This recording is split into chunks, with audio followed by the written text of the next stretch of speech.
Advisory rail accident investigator, and he was the investigator that's in charge of this investigation.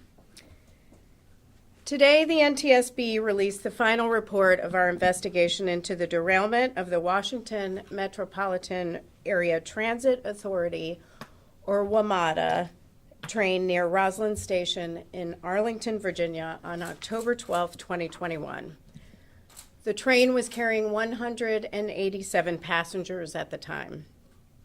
As we stated, shortly after the incident, and you'll see in this brief video, our investigation determined the wheels on the fourth rail car of train 407 migrated outward to the point where they exceeded the width of the track. This caused the train to derail 3 times and re-rail twice on the same day. Now I'll have additional comments, but first I'm going to turn to this brief video.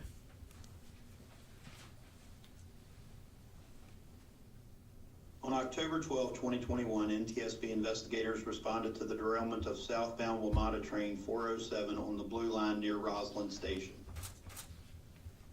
The train derailed at 4:49 p.m. at the switch about 166 feet south of Roslyn Station, where the Blue Line separates from the orange and silver lines.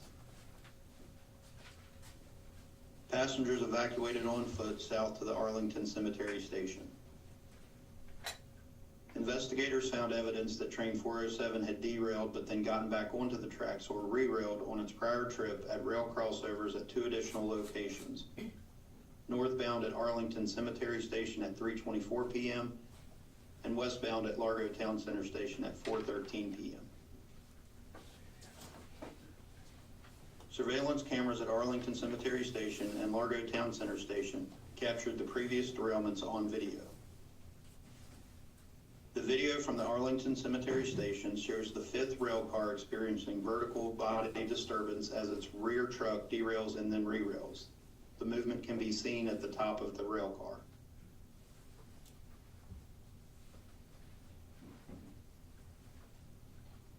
At Largo Town Center Station, the same truck on the same rail car derailed and re-railed. Because the train was traveling in the opposite direction, it was the lead truck of the 4th rail car. Note the dust visible under the train, consistent with the derailed wheels disturbing the concrete under the rails. By design, the width of WMATA's railcar wheel set should not exceed 53 3/8 inches. However, investigators found that the distance between the wheels on the derailed wheel set was about 2 inches more than allowed by design specification. Laboratory examination found that the extra width was a result of wheel migration, the gradual movement of wheels on the axle. As the widened wheel set on the rear axle of the truck approached the switch points of the Arlington Cemetery crossover, the wheel set derailed to the left in the switch point area where trains on track 1 can be diverted to track 2. The switch was set for trains to pass straight through on track 1.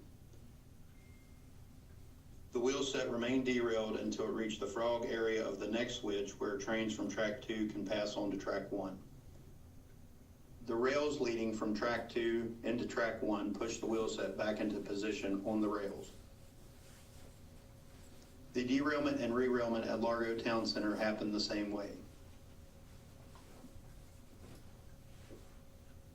In the Roslyn Station derailment, the train was still traveling in the opposite direction from the derailment at Arlington Cemetery, and the front axle of the lead truck on the 4th rail car derailed.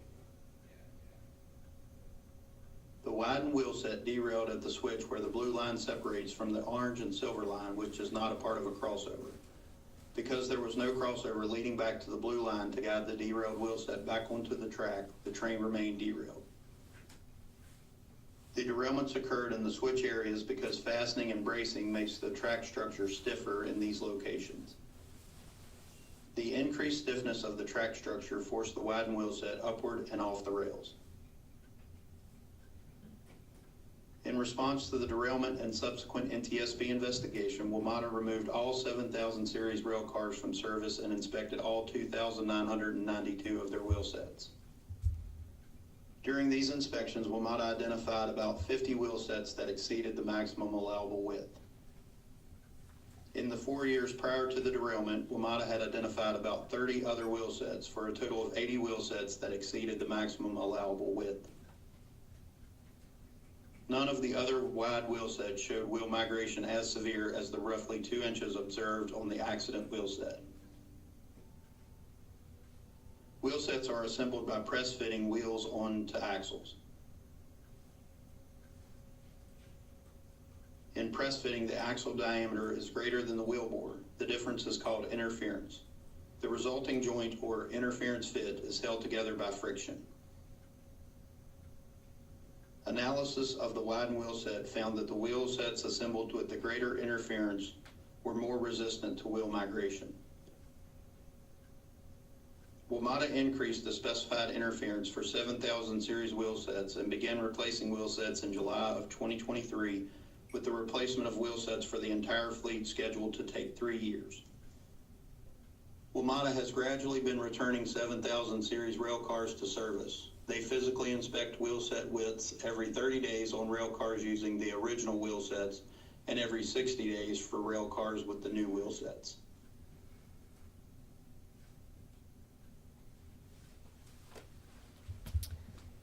All right, so as with any NTSB investigation, the key isn't determining what happened, which we know pretty early on, but it's how it happened. That's how we prevent future accidents and tragedies. But once we issue those safety recommendations, those recommendations need to be acted upon. Otherwise, safety isn't assured. Since 1982, the NTSB has investigated 15 accidents on the WMATA rail system. In total, we've issued 125 safety recommendations to WMATA. The oldest of those recommendations date back to 1970 when the system was still under construction. I want to read it to you. We recommended to WMATA to develop the capability within your organization for system safety engineering. We often call it SMS now, and apply system safety principles to all aspects of the proposed rail system. And here's the key: to identify, assess, and correct those deficiencies identified by the analysis. Since that recommendation was issued in 1970, we've consistently identified WMATA's failure to adequately assess and mitigate safety risk, WMATA's poor safety culture, and the failure of our federal government to oversee, regulate, and enforce safety on our nation's public rail transit systems, which are responsible for safely transporting millions of passengers daily. WMATA alone transports an average of 287,000 people every day. Now, I want to read one more line from another report. This investigation was from our 2009 Fort Totten investigation, and that tragedy resulted in the death of 9 people. It also injured 52 others. This line from 2009 applies to today, years later. Shortcomings in WMATA's internal communications, in its recognition of hazards, its assessment of risk from those hazards, and its implementation of corrective actions are all evidence of an ineffective safety culture within the organization. Again, that was from 2009. You could take that line and apply it to today. It's the same story again and again since 1970. In case after case, WMATA struggles to proactively identify safety hazards, including low probability, high consequence risk. When they do identify hazards, they're not communicated within the organization. Mitigations are put in place, but then those mitigations are not monitored or measured for effectiveness. And the hazards themselves aren't tracked to see if there's a trend over time and to see if more actions need to be taken. This accident is no exception. Our investigation found that WMATA has known about the risk of wheel migration since at least 2014 in the legacy fleet, which predated the 7000 series. WMATA contracted a study to evaluate the issue in 2015. While that study was underway, they began receiving the 7000 series railcars.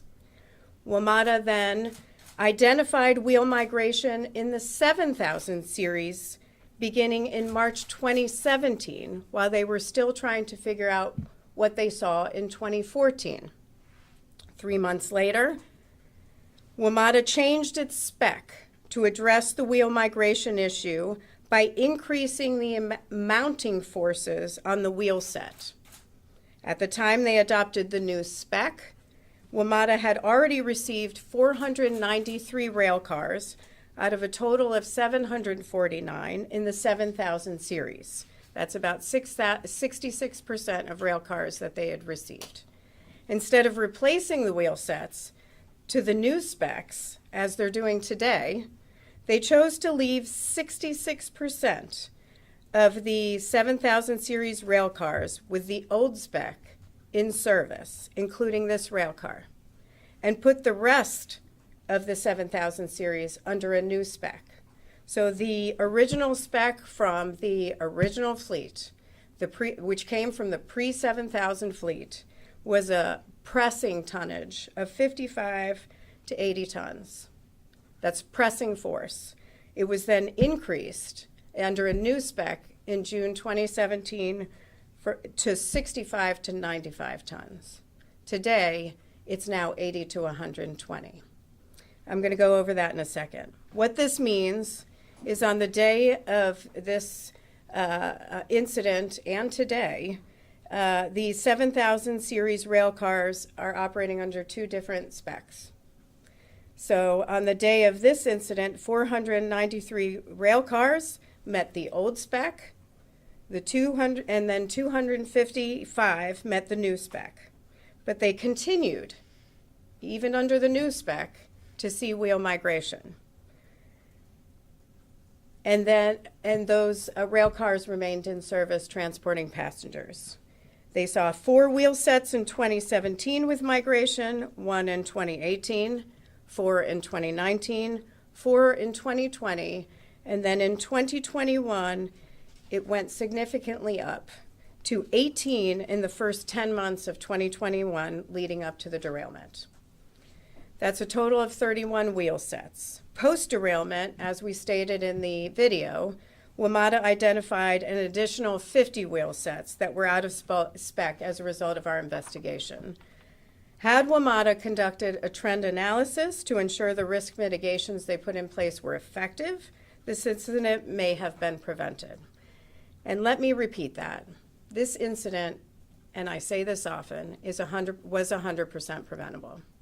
There are no accidents in transportation. We always see actions that could have been taken and should be taken proactively to ensure safety. But it only takes one to result in a catastrophic event like we saw in Fort Totten in 2009, or like we saw 9 years ago in L'Enfant Plaza just beneath this building.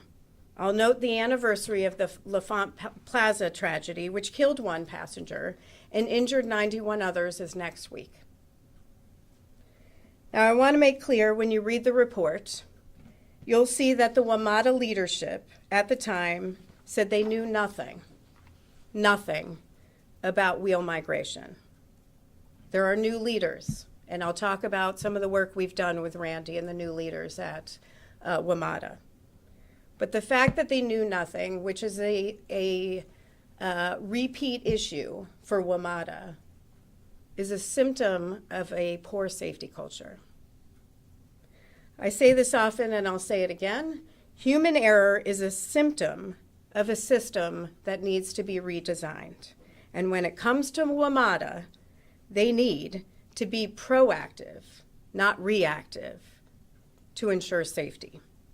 We're lucky, absolutely lucky, that this didn't end up in a tragedy, in a derailment where there were potentially deaths or serious injuries, especially when you consider it took 3 rail transit controllers at WMATA and over 3 hours to realize that the train was in a tunnel and that the exhaust fan at Roslyn Station needed to be activated due to smoke to protect passengers.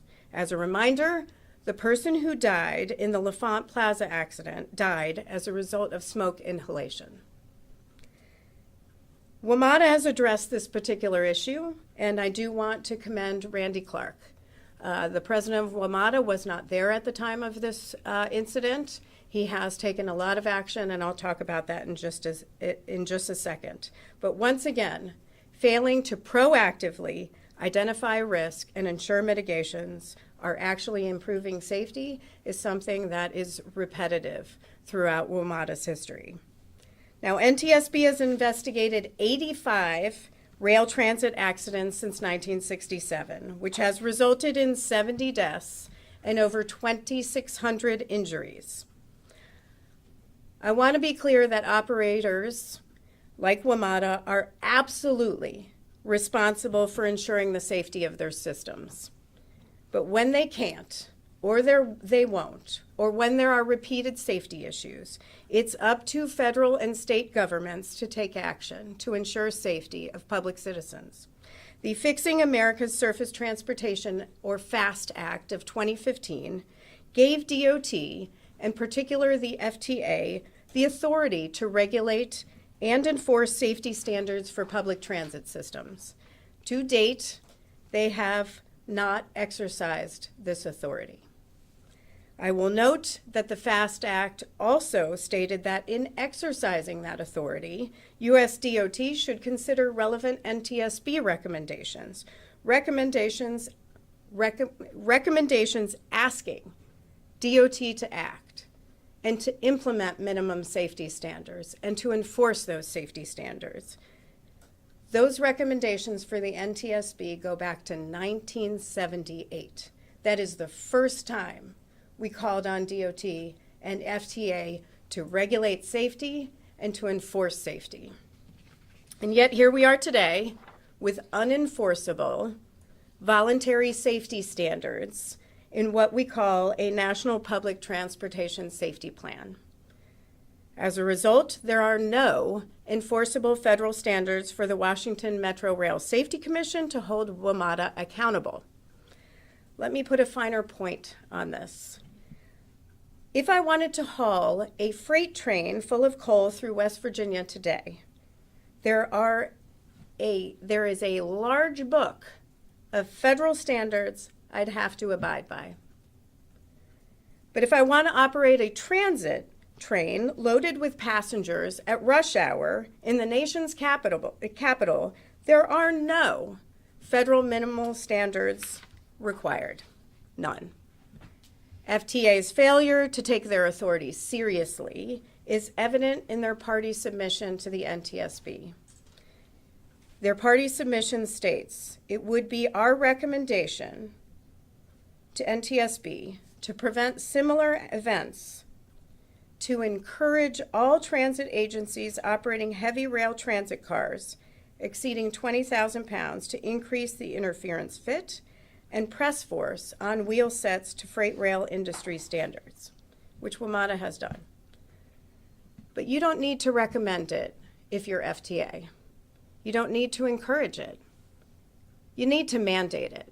You have the authority to do so, just like we do for every other mode of transportation: aviation, marine, pipeline, highways, freight and intercity passenger rail. They're all regulated, and those regulations are enforceable. So I'm calling on FTA to take immediate action to regulate and enforce safety on our nation's public transit rail systems. That is something, again, we have recommended over and over and over again since the 1970s. Thankfully, Congress listened, gave FTA authority. Now FTA has to act. Before I take questions, I do want to acknowledge the parties to the investigation. And I want to thank them, commend them actually, for taking corrective action. This is the benefit of the party system we often talk about at NTSB, where we designate parties after investigations so we can get factual information and work through factual information surrounding that investigation with the help of the parties. They are not part of the analysis. We are an independent authority. We are the sole responsible entity for the analysis. But parties are key to ensuring we have the factual information, but at the same time, the benefit to them is they get the investigative information we are identifying immediately in our investigation, so they don't have to wait for a final report to come out. They can take action well before then. And so I do want to commend the Washington Metropolitan Area Transit Authority. I want to commend Randy Clark for taking this seriously, for putting a lot of measures in place, all of which are detailed in our report. There were a lot of post-accident actions that WMATA took, and I think that's key. I really want to commend them for that. We don't always get that during an investigation, and he really took this seriously. I also want to thank the Federal Transit Administration. I've had great discussions with Nuria Fernandez. She is an excellent safety representative at DOT. Certainly, the Deputy Secretary of Transportation and the Secretary of Transportation are all focused on safety, so we will look forward to working with them in our continued partnership and shared goal of ensuring safety.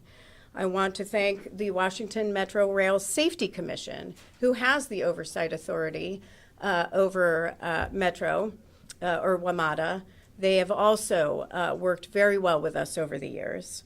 And then I want to thank Kawasaki Railcar, ORX, the wheelset manufacturer, who literally opened up their doors for us to do testing, and the Amalgamated Transit Union, which represents WMATA's number of workers at WMATA. Finally, I do want to acknowledge the heroes of any incident or tragedy that we investigate. Without them, the NTSB's work would not be possible. In this instance, I want to thank the Arlington County Fire Department and the Metro Transit Police Department for ensuring the safety of the 187 passengers and the crew on that day. So with that, I'd be happy to take questions. I'd ask that you share your name and your affiliation. Please allow me to call on you. One question. If you have more questions, we'll come back and do more rounds. Sir. Ashraf Khalil with the Associated Press. I just wanted to nail down what you were saying about the FAA. Ooh, are you okay? Yeah, I'm fine. Oh, oh. I'm fine. No, no, good. Get him a chair. No, no, no.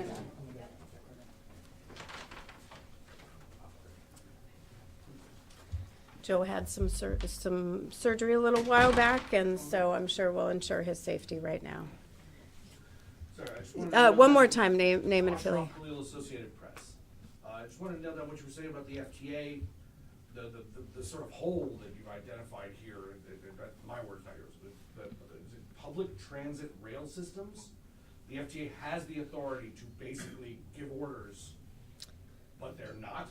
So the FTA, and the reason why I specify rail is there are federal standards for bus operations. What's rail? So rail specifically. Urban rail. Yes, urban rail, heavy rail when it comes to intercity passenger rail and Amtrak, Long Island Railroad, they're all under FRA. So commuter rail is under Federal Railroad Administration. There are federal standards for how they're operated. But for transit in particular, there are no federal standards by FTA to ensure their safety. We have been recommending that the U.S. Department of Transportation implement federal standards, federal minimum safety standards, and then use those standards to enforce safety on our nation's rail systems. That goes back to 1978, The DOT, several decades later, submitted a legislative proposal to Congress. Congress provided authority for the FTA to take action and issue minimum safety regulations in the FAST Act of 2015. They have not taken that action yet. Right now, there's a National Public Transportation Safety Plan that is voluntary guidance for the public transit agencies. The FAST Act of 2015 gave them the authority. Correct. I mean, it sounds like you're here publicly stating that they have not taken that authority as much as you would like them to, right? Like acted on that authority. There are no minimum federal safety standards, so they have not acted on that. Right now, it's only voluntary guidance. And so if you look at all the modes of transportation that the DOT regulates, aviation, Maritime's Coast Guard, but aviation, highways, public transit with respect to buses, Federal Motor Carrier Safety Administration, you've got Pipeline and Hazardous Materials Safety Administration, Federal Railroad Administration. Imagine having a freight train that has no federal standards. And we're not talking intra-city rail, the commuter rails, as you said, those are covered by something else. They are. They have Federal Railroad Administration standards under, there are certain standards under the FRA that they're governed by. Yes, oh, sorry. I'll go to you. Alex Dockery with Politico. I'm just curious, maybe this was beyond the scope of your investigation, if the issues with the wheel sets and the migration could be applied to other transit agencies in your estimation, or have there been other concerns brought up either to you or that your agency has seen where this could be a problem elsewhere if you were to have the same kind of safety lapses that WMATA had in monitoring this issue? Yeah, thanks for the question, Alex. Is this something that, and just to repeat the question, is this something that exists in other transit systems and should action be taken? I will say that the FTA immediately after this incident occurred issued guidance and a request for information from transit agencies across the United States. They encouraged them to look at their wheel sets and see if they were experiencing migration. Nothing was reported to FTA, that no other transit agencies reported seeing anything. That information was then brought to the attention of NTSB and is now part of our docket. But what I will say is in the party submission from FTA, they note that their recommendation is to increase the press force on wheel sets. And they state that that would really only affect WMATA and LA Transit because the heaviness of their cars, over 20,000 pounds. And so, just keep that in mind. That was in their party submission, which is also in our docket. Yes, and then to Ian. Adam Tuss, Channel 4. So there's lots of these rail cars that are still out there on the tracks right now. What do you say to riders who are on them? You're saying more or less, Metro has this safety culture issue. Can riders trust that they're doing the right thing to make sure that these trains are safe? Well, can riders be assured of safety? That's the question. Be assured of safety in our transit systems. You asked, the first part of your question, though, talks about the 749 7000 series rail cars that are still in service. The WMATA has a plan to begin replacing those wheel sets. They have addressed 199 wheel sets out of almost 3,000 so far. That began in July. They have a lot of work. Meanwhile, these cars are still operating. They have increased their inspection. They were doing 90-day physical inspections of the cars for back-to-back measurement of the wheel sets. For the replaced wheel sets, they're doing 60 days, and for the ones that they have not replaced, they're looking at them and doing a thorough physical inspection every 30 days. Here's what I'll say about transit safety. I'm a huge proponent of transit and rail transportation. 43,000 people die on our nation's roads annually, in cars, in trucks, and millions more are injured. That's a public health crisis on our roads. But when you look at transit, the numbers are much lower. It is vastly safer to take public transit. I'd have no problem getting on the metro today. If you want to go down, we can take a little ride on the metro today. Rail or any other public transportation system, vastly safer. I cannot underscore that enough. It is significantly safer. But the NTSB's job is to raise awareness of incidents that could become a tragedy or that have become a tragedy, because we're not at zero in transit. When we're at zero, we can monitor the situation even more, but we're not there yet. It's our job to say, hey, something could happen here. Pay attention, take action before something worse occurs. In this situation, we've done a lot of investigations of WMATA, 15 accident investigations to be specific, and we see the same issues over and over again. What we want to do is not have to see another issue. I guess despite all that, what you're saying, you're still saying that there's this safety culture issue with Metro. You're saying you would take a ride on a 7,000 series rail car today. So in your estimation, are they safe? Is WMATA safe? Are the rail cars safe? Are the rail cars safe? That's the question. Are the rail cars safe? There are rail cars under the old spec. I cannot stand here today and say nothing could ever happen. Of course there's risk, especially with the current fleet still out there. However, your risk when it comes to transportation, commuting to and from work, commuting to and from school, going to the grocery store, or anywhere else, is significantly less on transit than going in your car or being on our roads. So I don't have, I will get on a train today, a WMATA train today. But can I ensure 100% safety of those rail cars? No. Because we're telling you today, there's a problem and it needs to be fixed. Ian. Ian Duncan, Washington Post. If I've got the timeline right, they had the consultant's report on the legacy cars in 2015, and then it wasn't until 2017 that they changed the specifications for the pressing, and then they didn't go back and fix the new 7,000 series cars that had already been delivered. Did the investigation show anything about, one, why there was that 2-year or so gap before the decision was made, and then also why the decision was made to not deal with the old cars?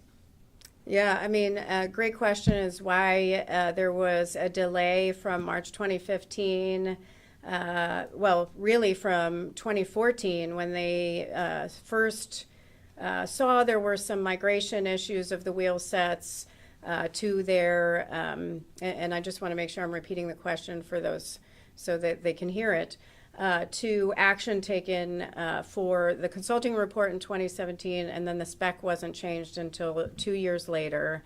And then, even then, 66% of the fleet for the 7,000 series was still under the old spec.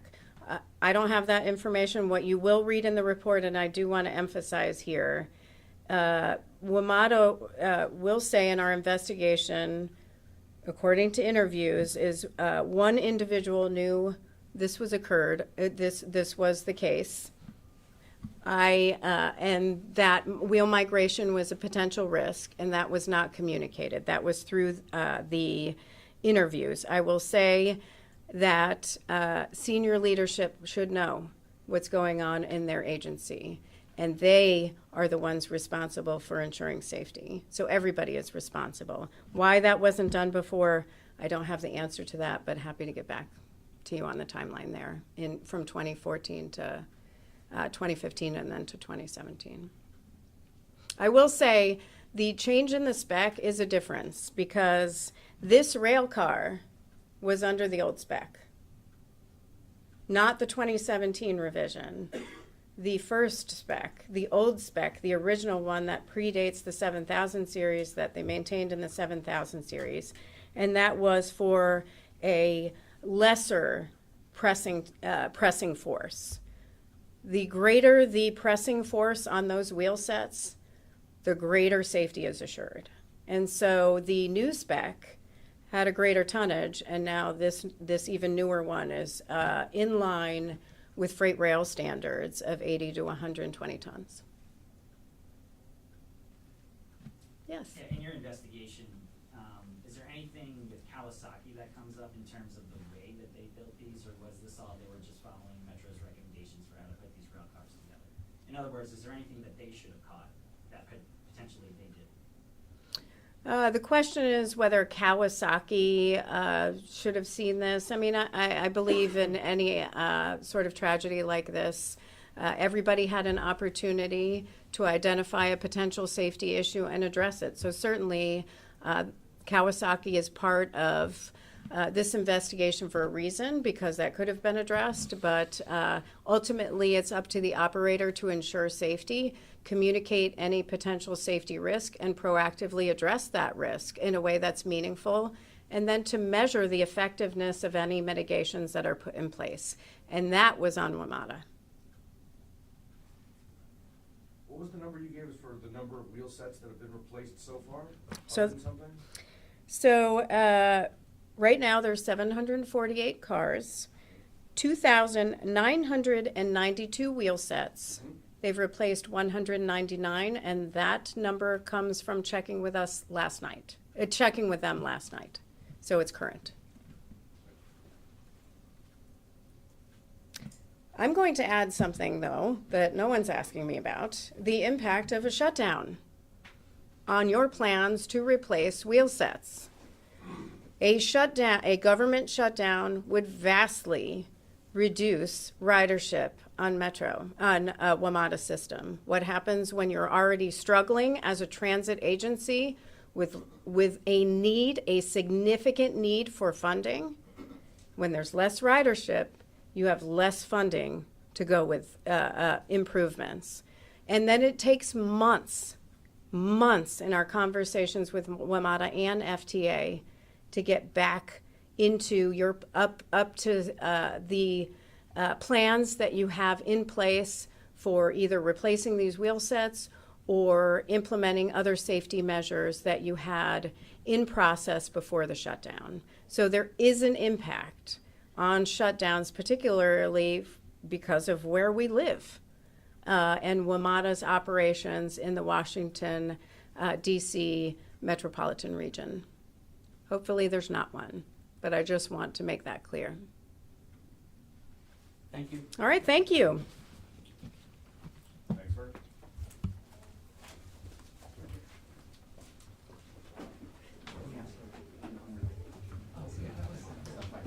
Not doing.